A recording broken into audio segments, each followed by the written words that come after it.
Good day, sir. Good day, classmate. The topic given to me is fundamental principle, the 10.3 in Hulu C.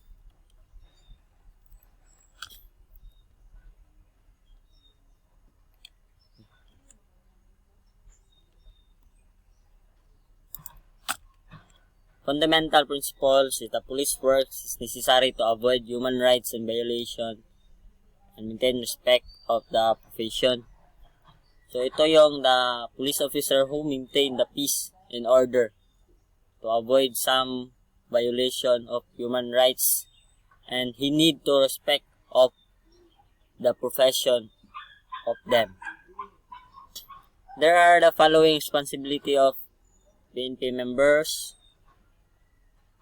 Number 1, to prevent and control crime, disorders, and oppression by influential political groups and abuse soldiers and policemen, tyrannical policeman, and decayed society. So, ito yung police officer who control the crime prevention and maintain peace and order to the society, community, and some of those who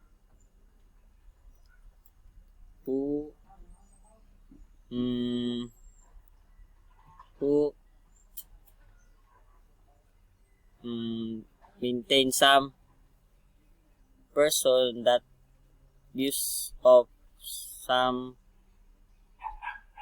politician like nangyari nung karaan na maraming mga pulis na nag-aabuso sa mga pangyarihan nila na pumapatay ng mga taong walang kalaban-laban. Number 2, to recognize that the fulfillment of its function is dependent upon community approval of its existence and on its ability to obtain the maintain responsive support and participative cooperation. So, ito yung mga police officer who function to the community and exist his ability to obtain some crime prevention, crime control. Ito yung police officer in the community na nag-cooperative of some criminals like AF. So, nakita mo, isumbong mo like that. Number 3, to recognize that in order to secure and maintain the approval, support, and cooperation of the public, it has a collateral responsibility of securing and willing assistance of the public in the task of securing observance of the law. Some of those who personnel police officer na who maintain the secure community, like police officer na nagtutulungan ng community and police officer sa mga krimen na nakikita nila. O ito yung police officer na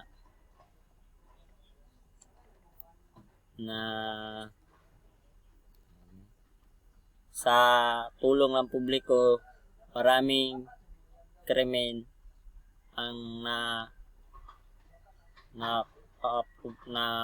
secure nila, na maintain.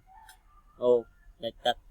So number 4, to recognize that when the cooperates and assists the police and diminishes proportionately the need for the use of physical force and compulsion and achieving law enforcement objectives. So,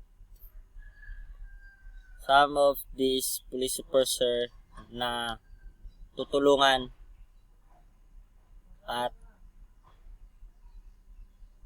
some of these community and society na nagkaisa ang police and community na nagtutulungan at tumutulong sa police para mababawasan yung krimen o populasyon ng mga krimen sa paggawa ng o sa pagpapatupad ng batas ng mga pulis. Number 5, to seek and preserve public favor, not by soliciting public opinion, but by constant demonstration of impartiality, by ready fearing of individual service and congeniality to all members of community without regards to their wealth, friendship, social standing, race, and by ready offering of individual sacrifice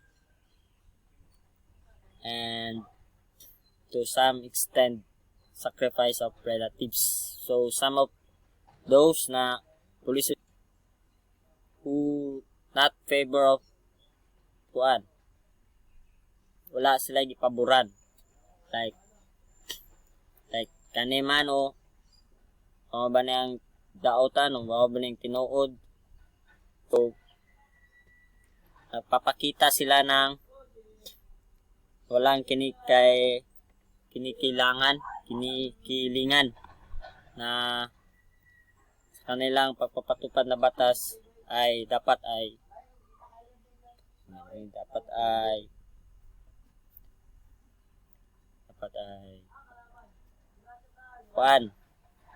maintain balance sa dalawa pamamagitan ng pag-alay ng individual na serbisyo ng mga kapulisan natin.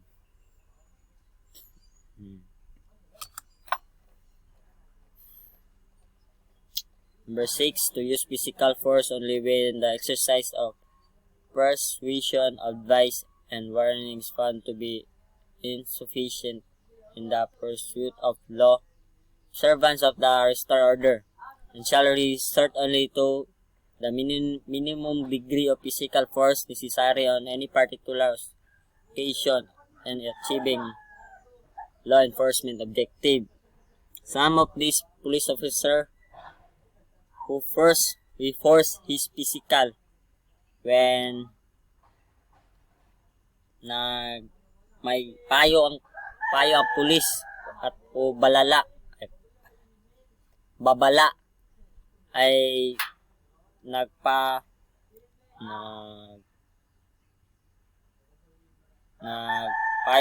sila to some of those police officers who abuse some of person in society pag hindi tama ang pagtugis sa isang suspect pagsunod sa batas, hindi nilang gamitin ng force physical or like that.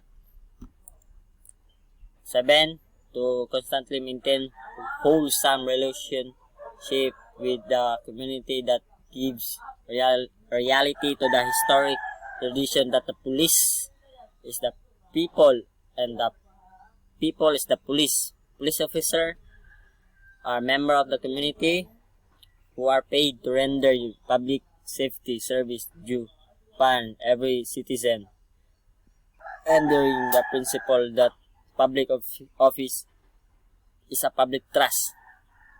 Okay. So, some of these police officer, so nagpapakita ito ng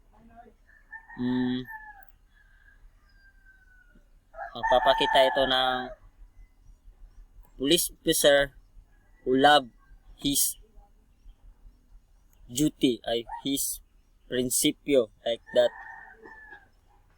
Minamahal nila ang kanilang prinsipyo like that. And he render his duty sa all community na pwede rin silang pagpatiwalaan. Di lahat ng mga pulis ng thought sa number 8, to recognize the needs of strict adherence to the law, refrain from usurping the power and authority of the judiciary and in avenging individuals, judging guilt and punishing the guilty. So dito he recognized the law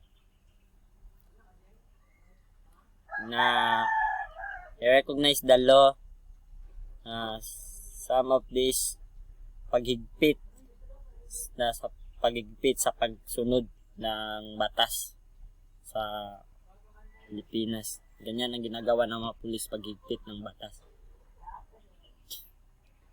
Number 9, to recognize that the test of police efficiency is the absence of crime and disorder, not the visible evidence of the law enforcement action in dealing crime and disorder.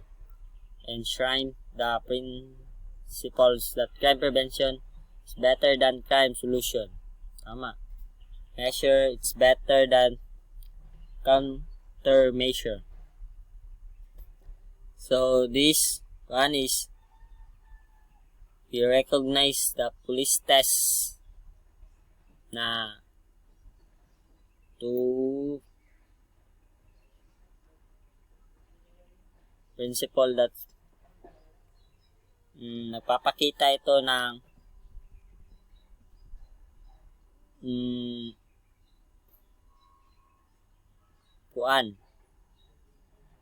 papakita ito ng action some of law enforcement nagpapakita ng action sa kanilang duty, ginagawa nila yung duty like that. Number 10 is to recognize that the test of law enforcement integrity is the presence of personal moral responsibility exemplified by virtues, behavior, and non-compromising law enforcement officer. So ito ay the law enforcement recognize his personal moral responsibility o sa mga pulisan na ginagawa nila kanilang tungkulin o integridad ng mga pulis sa pagpapatupad ng batas na magkakaroon ng personal abilidad o responsible of his duty. Number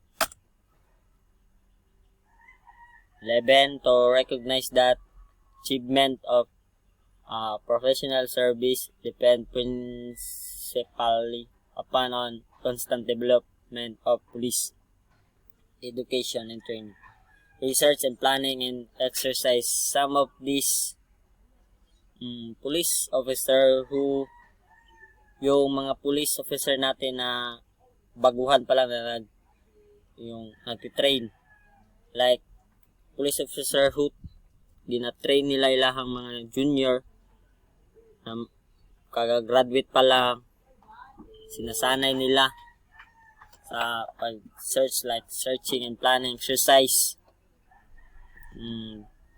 like that. Number 12, to recognize that the stability of the public, the community of sovereignty and strength of democracy depend upon the police organization that is constantly aware of that sensitive